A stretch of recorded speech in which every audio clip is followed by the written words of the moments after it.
स्वास्थ्य चर्चा कार्यक्रम में श्रोताओं, हमारे आज के मेहमान हैं डॉक्टर समर्थ गुप्ता। डॉक्टर समर्थ गुप्ता वरिष्ठ छाती रोग विशेषज्ञ हैं और आज आपसे बातचीत का विषय रहेगा फेफड़ों के सामान्य रोग, कारण, लक्षण और उपचार। डॉक्टर समर्थ गुप्ता, कार्यक्रम में आपका बहुत बहुत स्वागत है। बहुत बहुत धन्यवाद, बहुत बहुत शुक्रिया। डॉक्टर समर्थ गुप्ता, जैसा कि कार्यक्रम का विषय है फेफड़ों के सामान्य रोग, हम जानना चाहते हैं कि फेफड़ों की हमारे शरीर में क्या भूमिका है। बहुत ही ज़्यादा मेजर भूमिका है फेफड़ों की। अगर आप देखें कि जितना भी ऑक्सीजन हम इनहेल कर रहे हैं वो लंग्स के माध्यम से कर रहे हैं, जितना भी CO2 हम निकाल रहे हैं यानी गंदी हवा हम निकाल रहे हैं, वो सारा का सारा लंग्स का काम है। जो ब्लड प्योरीफायर है वो भी एज सच कहीं ना कहीं लंग्स की उसकी भूमिका रहती है। तो लंग्स का यही एक मेजर फंक्शन है और भी जैसे इम्यूनिटी डेवलप होना या मैचुरेशन होना, ये भी बहुत एक इम्पॉर्टेंट फंक्शन है। तो मैं समझता हूँ कि ऑक्सीजन को लेना और CO2 छोड़ना, ये एक जो मेजर और प्राइम फंक्शन है जो कि हर कोई जानता है। डॉक्टर समर्थ गुप्ता, जब फेफड़े सामान्य ढंग से काम नहीं करते हैं तो हम बीमारी का नाम दे देते हैं और हम जानते हैं कि तपेदिक हुआ, जिसे हम क्षय रोग कहते हैं, अस्थमा, COPD, निमोनिया, फेफड़ों का कैंसर, ब्रोंकाइटिस, कुछ एलर्जीज हैं, ये सब सामान्य से रोग हैं। हम जानना चाहेंगे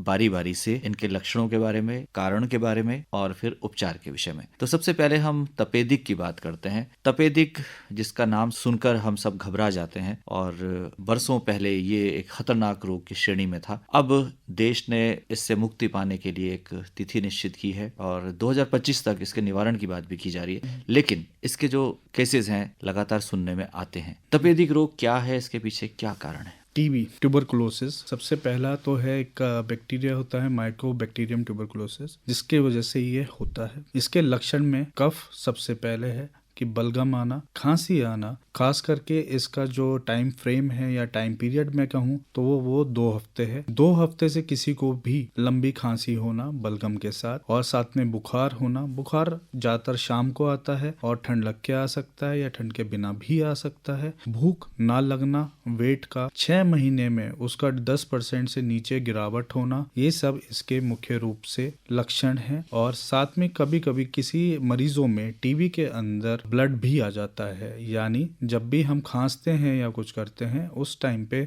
बलगम में लाल रंग के या ब्राउन कलर के धब्बे देखे जा सकते हैं। उसको हम बोलते हैं कि हेमोप्टाइसिस इंग्लिश में। और वैसे ब्लड आता है तो उसमें घबराने का नहीं, इसका जानने का एक मात्र है कि 2 हफ्ते से ऊपर की खांसी, बुखार, वेट का कम होना, ये सब चीज़ें आपके में लक्षण हैं तो तुरंत के तुरंत नज़दीकी किसी अस्पताल में जाके आप अपना एक्सरे कराइए, बलगम की जांच करवाइएगा। उस जांच में अगर टीबी का कीटाणु आता है या एक्सरे में कोई धब्बा आता है तो हमें अंदाजा हो जाता है कि ये टीबी है या अन्य कोई बीमारी है। डॉक्टर समर्थ गुप्ता, इसका इलाज क्या है? लोग घबराते हैं लेकिन ऐसे कहते हैं इसका इलाज लंबा चलता है। हाँ, नहीं, घबराना नहीं है। देखिए, बीमारी हो गई है उससे घबराना नहीं, हर एक बीमारी का इलाज है। इसका जो ट्रीटमेंट है यूजुअली केवल हम 6 महीने का इसका इलाज है, इतना ही है। अगर खतरनाक टीबी हो जाती है तो उसका इलाज थोड़ा लंबा चलता है। हम इसको बचा कैसे सकते हैं कि एक कमरे में हम बैठे हों तो हम अपना मास्क लगा के रखें और एक दूसरे से मिनिमम 6 मीटर्स की हम दूरी बनाए रखें। हालांकि जब से कोविड आया है तो सबको 6 मीटर्स और जो मास्क के बारे में ऑलरेडी पता है। मैं ये बताना चाहता हूँ कि बहुत से मरीज जो मेरे क्लिनिक पे आते हैं या मैं अपने उसमें डेली देख रहा हूँ पिछले 6-7 साल में, मैंने ये पाया है कि जो टीबी का मरीज है वो कभी बताता नहीं अपने फ्रेंड्स को। जो लड़कियां या लड़के हॉस्टल में रहते हैं या फिर दुकान पे काम कर रहे हो या रोज की लाइफ में कहीं जा रहे हो, वो आपस में कभी डिस्क्लोज नहीं करते मुझे टीबी है, और यही सबसे गलत करते हैं। आप डिस्क्लोज करिए कि आपको है ये बीमारी और आप उसका कहीं ना कहीं से इलाज करवा रहे हैं या ले रहे हैं, और अपना जो भी फ्रेंड सर्कल में या कुछ है या दोस्त हैं या घर पे हैं, प्लीज उन्हें कोऑपरेट करिए उस चीज के लिए। उसको बिल्कुल अलग ना समझें समाज से ना उससे। और आजकल सारी बीमारियों का, खास करके टीबी का इलाज है, इससे डरने की कोई जरूरत नहीं है। डॉक्टर समर्थ गुप्ता, इसका तो एक राष्ट्रीय कार्यक्रम भी है टीबी उन्मूलन का, और जब हम जिला अस्पतालों की बात करते हैं वहाँ पे निःशुल्क इसकी चिकित्सा की जाती है और निःशुल्क इसकी दवाएं भी दी जाती है। बिल्कुल बिल्कुल बिल्कुल, आपने बिल्कुल सही कहा है कि ऐसा ही होता है। 6 महीने का जो ड्यूरेशन है इसका ट्रीटमेंट का सारा जो वितरण होता है फ्री एट कॉस्ट होता है। PHC पे, CHC पे, जितने भी नजदीके आपके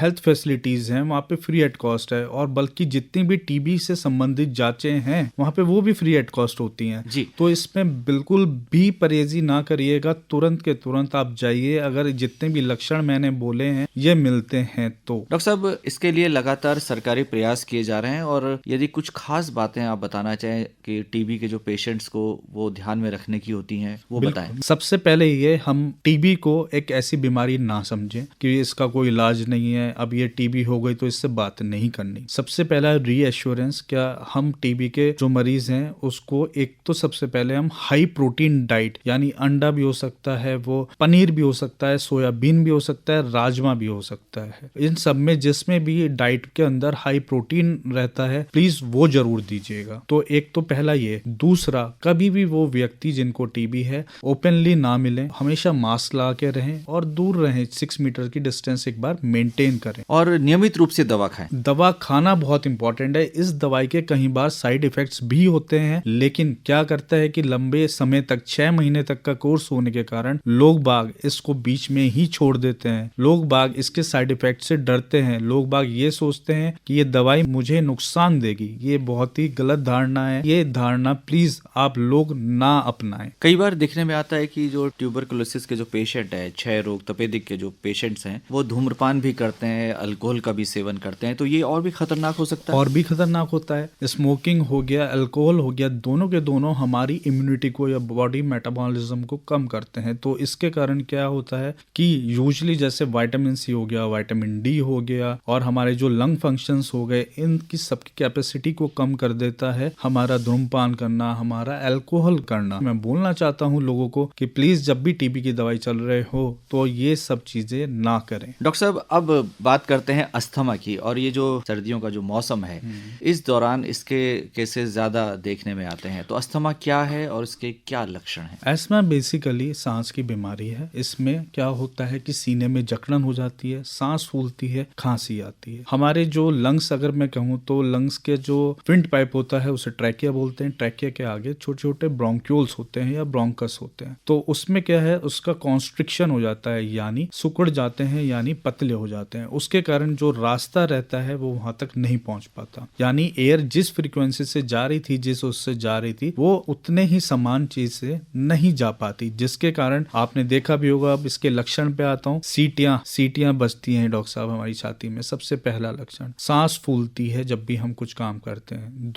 तीसरा, जब भी हम मौसम बदलते हैं, या जब भी ठंडे से गर्मी हो, या मौसम जो भी 4 मौसम है बदलते हैं, हमारी सांस फूलने लग जाती है। चौथा, फिर उसके बाद हमें बार बार छींकें आती हैं। फिर सबसे इम्पोर्टेंट, जो कि ये COPD नामक बीमारी से डिफरेंशिएट करता है, कि इसमें जकड़न मिलती है, छाती मेरी जकड़ जाती है। सबसे इम्पोर्टेंट जो कि हम दोनों को डिफरेंशिएट करते हैं। 5वां, ये बीमारी मेरे माता पिता को भी थी, मेरे भाई बहन को भी है, मुझे भी है, यानी जेनेटिक प्रीडोमिनेंस इसमें अस्थमा में मिलती है। तो अस्थमा का इलाज क्या है डॉक्टर साहब? सर, सबसे पहले बहुत ही थोड़ा मुश्किल है मेरे लिए बताना अस्थमा का इलाज है। हालांकि सभी जितने भी मुझे सुन रहे हैं, आपके लिसनर्स हैं, ऑलरेडी इसको जानते हैं कि इसका इलाज क्या है। इसका जो इलाज है बेसिक सिंपल है। जब भी आपका दिक्कत रहता है या कुछ रहता है, नजदीकी किसी अस्पताल में जाना है, जो भी छाती रोग विशेषज्ञ हैं उनसे मिलना है। प्लस अगर आपको लगता है कि आप उस कैटेगरी में हैं कि आपको इनहेलर यानी सूतने वाले पंप, यानी जो दवाई आपके फेफड़ों तक जा सके, रोटा कैप्स, MDI, इनहेलर, नेबुलाइजर के माध्यम से इसकी दवाई दी जाती है। सर्दियों के मौसम में जैसे इस समय चल रहा है, क्या परहेज की जरूरत है? बाहर ना निकलें? नहीं, ये ऐसा नहीं कहूंगा कि बाहर ना निकलें। भाई, जिसका जो काम है वो जाएगा ही। मैं ये चाहता हूँ कि नहीं, वो बाहर जाएं, अपना मास्क लगे रखें। जितने भी ट्रिगर फैक्टर्स हैं, जैसे धूल हो गया, डस्ट हो गया, परफ्यूम हो गया, पेंट्स हो गया, कहीं पे कारपेंटर का काम हो रहा हो, धूल का बुरादा हो, कुछ भी हो, प्लीज आप उससे दूर रहें। अगर फिर भी ये चीज है तो आप मास्क लगा के रखिएगा, काम करिएगा। ठंडी में ये चीज बढ़ सकती है, तो आप क्या करेंगे कि इनहेलर वगैरह या जो भी नेबुलाइजर है, प्लीज उसका इस्तेमाल पहले से पहले करने लगिएगा। मैं आपको एक चीज और बताना चाहूंगा। सबसे पहले ये कि जो ये मरीज होते हैं अस्थमा के, जब इन्हें लगता है कि हम ठीक होने लगे हैं, ये इसका इस्तेमाल छोड़ देते हैं, बिना बताए छोड़ देते हैं, बताते नहीं, और छोड़ के बैठ जाते हैं। जब बिल्कुल ही सीरियस कंडीशन हो जाती है, तब ये अस्पताल में आते हैं कि हमें ऐसे ऐसे दिक्कत हो रही है। तो मैं यही कहना चाहता हूँ कि एक तो उसका इस्तेमाल टाइमली करें आप। प्रॉपर टेक्निक बहुत ज्यादा इंपॉर्टेंट है। आप सबके पास MDI है, इनहेलर है, लेकिन सही बताऊं तो सही मायने में जो मैंने अपनी डे टू डे प्रैक्टिस में देखा है, आप उसका इस्तेमाल सही से करते ही नहीं है। आप अपने डॉक्टर के पास जाएं, आराम से उससे उसकी जो क्रिया है वो समझिए अच्छे से कि उसका इस्तेमाल कैसे किया जाता है। डॉक्टर साहब, बड़े विस्तार से आपने अस्थमा रोग का इलाज बताया। अब जानना चाहेंगे COPD ये क्या है? COPD दरअसल मिलती हुई बीमारी है एस्थमा से। दोनों में सांस फूलती है, दोनों में खांसी आती है, दोनों में बलगम आता है। सीने में जकड़न मैंने बताया कि एस्थमा में ज्यादा रहती है। COPD और एस्थमा में जो मेजर फर्क है, एस्थमा बच्चों में भी देखा जाता है। COPD यूजली जो बड़े होते हैं 40, 50 या 60 के वर्ग के, उनमें देखा जाता है। और जो इसका मेजर कॉज है या मेजर रिस्क फैक्टर है वो है स्मोकिंग, खास करके सिगरेट स्मोकिंग हो गया, धुएं का उत्पादन हो गया। अगर मैं कहूं कि जो महिलाएं आज भी हमारे पहाड़ों में कुछ महिलाएं या जो गांव में रहती हैं वो चूल्हे पे खाना बनाती हैं, लकड़ी पे खाना बनाती हैं, तो वो जो उसका धुएं का उत्पादन है सर, वो भी COPD कर सकता है। आज बहुत से पेशेंट ये आते हैं कि भाई हम तो सिगरेट पीते नहीं, हमें COPD है डॉक्टर साहब। तो अब उन्हें समझाते समझाते मैं थक गया हूँ। जो धुआं